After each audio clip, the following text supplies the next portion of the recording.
diletakkan di ruangan terpisah dekat klinik. Jadi Sudirman tuh berada di dekat klinik karena memang sering sakit-sakitan. Tapi kalau kemarin seperti disampaikan oleh Rivaldi, kalau ada acara tahlil gitu, ketika orang tua Sudirman nggak ada juga mereka berkumpul semua, termasuk kepergian Pak Karsana juga malamnya Sudirman diminta hadir di tahlilan bersama. Nah, itu Kalapas sendiri terima kasih Pak Kalapas karena memang betul-betul memproteksi mereka. Ya artinya mungkin sebagai orang-orang yang paham bahwa 7 yang ada di dalam itu tidak pernah melakukan perbuatan yang dituduhkan punya kekhawatiran yang sama ketika PK itu ditolak. Punya kekhawatiran yang sama itu. Saya sih juga dapat informasi ada beberapa hal yang barang-barang berbahaya itu tidak diizinkan. Jadi perhatian Kalapas sampai seperti itu untuk membentengi anak-anak. Jadi bisa tidak bantu saya untuk mengingat-ingat kembali sebetulnya apa ya pernyataan atau simpulan Komnas HAM terkait dengan kasus Cirebon ini? Komnas HAM mengeluarkan simpulan. Ya, Komnas itu menyatakan memang yang saya ingat betul sih LPSK itu diduga memang telah terjadi ada oknum yang melakukan penganiayaan lah. Kalau nggak salah LPSK menyebut jumlahnya juga 12 atau 13. Kalau Komnas HAM merekomendasikan bahasanya memang diduga ada secara prosedur tidak ini, tetapi kan itu dinyatakan Komnas HAM di 2024, makanya saya ke Komnas HAM tuh nggak, kalau di 2016 saya kan nggak ke LPSK, tetapi saya ke Komnas HAM. Waktu itu kan Komnas HAM nggak ngapa-ngapain di 2016.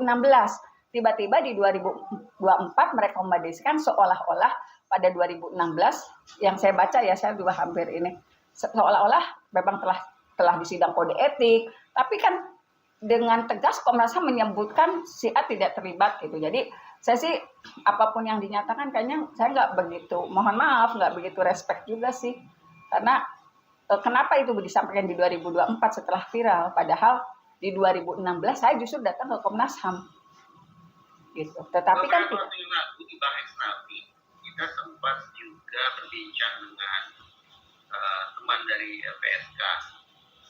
Beliau menyampaikan bahwa LPSK memang memberikan perlindungan bagi para terpidana. Dari kemungkinan adanya pihak-pihak yang boleh jadi akan melakukan kekerasan atau apapun istilahnya terhadap para terpidana. Terus terang saya jadi penasaran juga nih Mas Sobat. Jadi apa ya menjadi sikap LPSK terhadap para terpidana? Masihkah perlindungan itu berlaku atau menjadi gugur atau berhenti dengan sendirinya? Baca putusan PK atau seperti apa ya? Mungkin bisa di telepon Mas. Iya ya, kita coba konfirmasi ya sebetulnya seperti apa ya. Bayangan saya sih gugur karena PK sudah selesai. Tapi harusnya kita dapat konfirmasi. Kalau gugur tetap semestinya ada penjelasan.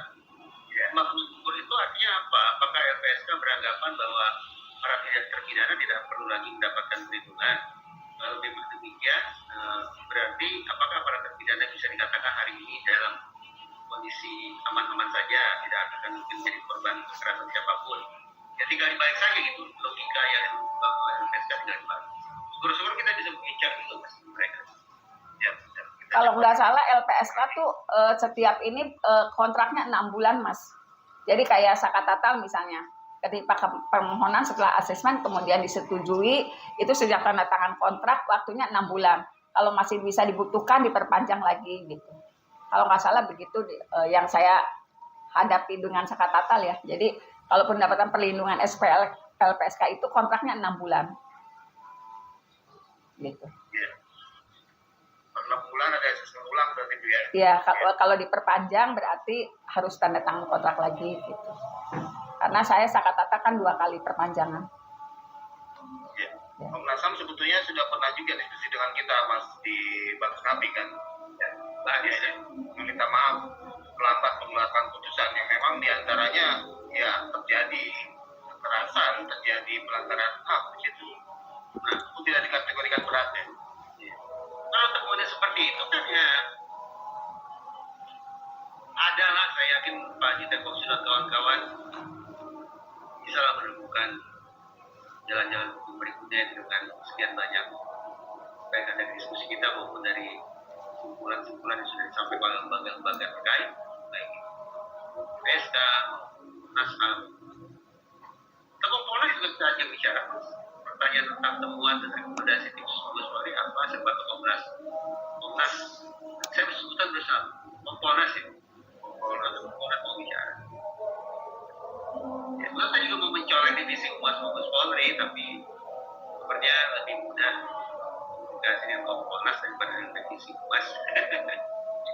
Komnas HAM waktu itu memohon maaf juga karena memang PK sudah diajukan, sudah selesai sidangnya.